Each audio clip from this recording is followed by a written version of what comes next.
Pulling into Archangel, Russia. 7:30 in the morning.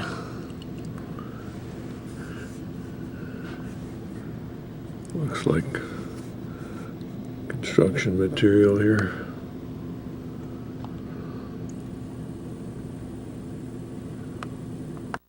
View of our room here. Sleeping Beauty.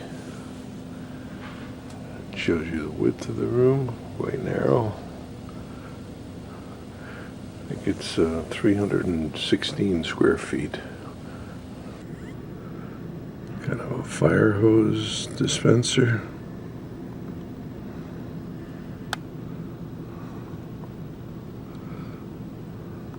That's the docks, cranes handling the equipment. We're pulling right into downtown. There's two Russian policemen out there, or military guys. We got on the bus. When you're on the bus, you're free. And we got a comedy of errors here. All the buses are filled. The tour guides are assigned, but something is not right. Here's our tour guide getting on the bus. Now we're free to go, I think. But they're still talking outside. We are very glad. Then our first stop is going to be the Museum of Fine Arts. Then we're going to start and have in English. No, I don't think so. Okay. Typical street. So the Assumption Church is very beautiful, and for example, I baptized my son here in this church. Well, but the oldest one, we are going to see some old churches, but not. A soldier, a nurse, and a sailor. So they are mourning, they are standing, and so they symbolize typical people who got killed during the war. Soldier, a nurse. Welcome. A nurse, a soldier, and a seaman. Communists especially, they are elderly people, they gather at this monument, they have some parades or some celebrations. Well, for young people it's not interesting actually, and this is just something that is left from the Soviet period. And have a look at Lenin, he's looking at you and saying, you're going the right way, comrades. Yeah. We have about 3 monuments. There is the last statue of Lenin put up in Russia, she said, during Perestroika, or at the beginning of Perestroika. They were tearing down Stalin statues and putting up Lenin statues, but they don't do that anymore. This is the Museum of Fine Arts. I don't know if those are actually balconies, but nice looking design to the building. We've got about 30-40 people on our bus. Folk is again standing guard over a hole in the ground to make sure people don't step in it. And there is the Russian Museum of Fine Arts. A lot more letters than in English. Looks like there's 2 floors.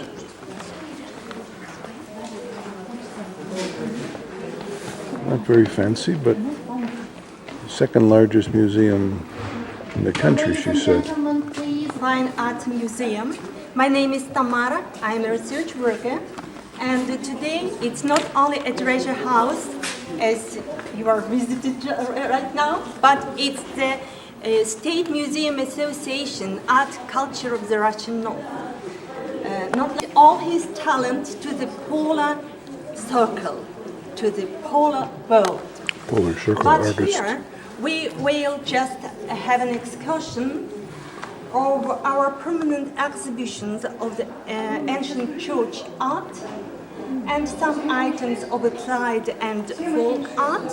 And on the ground floor, you'll find the temporal exhibition.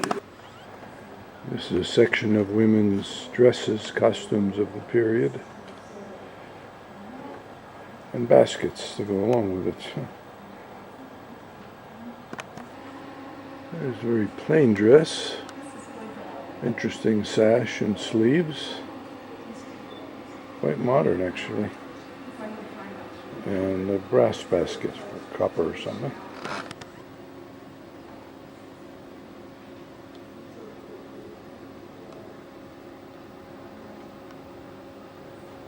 And that's the last one I'll take with its associated basket and comb. Hello, lady. What were you motioning at there? The tiles. Tiles? Yeah, those are painted tiles on the wall there. I just got an interpretation of the Archangel is the Russian for the city, and the correct translation, our guy just said, would have been City of Angels. Comes from the monastery that used to be here to the Archangel Michael. Archangel. Yeah. And here is the white sea to the north of us. We're on a river city now. Rivers all around us. This was actually a swamp area when the city was founded. They call the people the cod eaters in this section. They eat cod. Our guide said 4 days a week they're eating cod at a minimum. And a lot of lumber here. Here's a pin-up lady in a dress on a pile of lumber. Interesting, huh? Some big magpie versions here. About the size of a large crow or raven. There's 3 of them in this field out by Lenin's era. Zoom back and there is Lenin. Whoop, where'd he go? Well, that's the Russian flag on the left, white, blue, and red. Turned it upside down from the French, and here is Monsieur Lenin. Nice profile view, giant size coat, flapping in the wind, typical shot of Lenin. I'm going to scan this area. This is called the city center. There's some restaurants and some giant trees with white paint on the bottoms to keep the squirrels off. I haven't seen a squirrel yet. Here is a wildflower garden trying to come up with some wildflower. There's a design in the middle. Look at the design, sort of an elliptical shape. Volka here. Good girl. We've got a mating ritual going on with pigeons here. The male, oh look at that, she said okay. You don't see this very often, ladies and gentlemen. These are Russian, was that it? You think he did his thing? Not like lions, huh?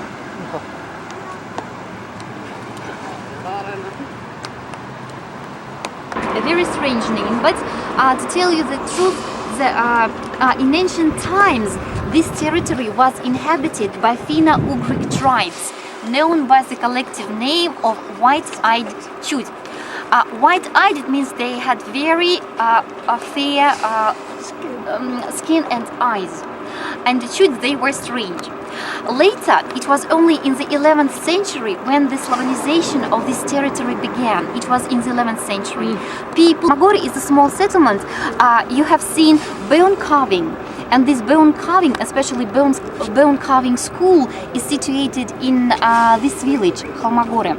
I would like to show you the coat of arms of our city and Archangel Michael. So he is protecting, he's having a battle with the devil, and he protects our city. So, and the first, yeah, so you may have a look at it. Nowadays, and the first. It's our tour sign. Nowadays, there is a museum which is called Archangel City. Well, and there are some concepts by our different. Now here's Peter the Great as a young man. The word "nemoy" means dumb. Pizvi. A person who can't speak at all, and that's really. And there's your easy lesson in the Russian alphabet. That is Pektopa, translates to R-E-S-T-O-R-A-N, restaurant. the French pronunciation, which they spoke, the royalty